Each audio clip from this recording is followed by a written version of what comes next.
盆中准备270克糯米粉，加入30克粘米粉，没有可以换成普通面粉，混合均匀，然后用200毫升开水来烫面，水要一点点的加入，将粉烫匀。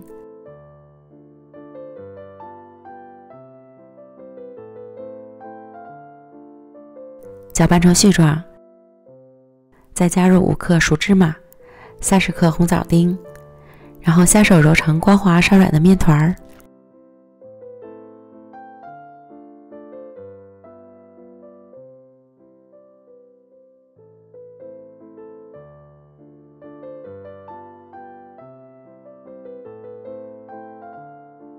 移到案板上，直接搓成长条。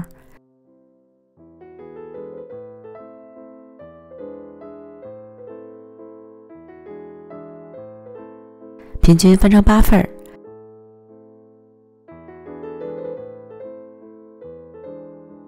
取一个面剂揉光滑，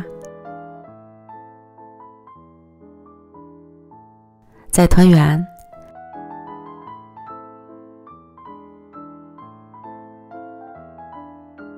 两面再裹上芝麻，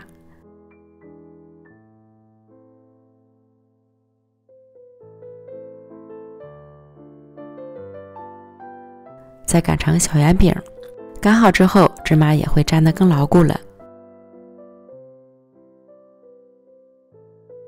依次把剩下的全部都做完，不用醒也不用发面，饼铛开小火预热刷油，直接放入小饼，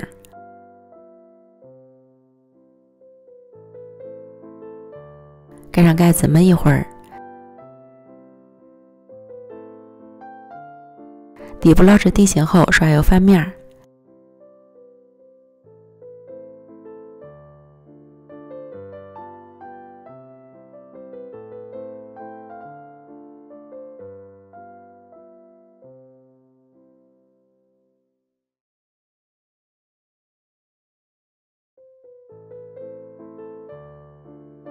另一面捞至金黄，按压饼中间软软的，就说明熟透了。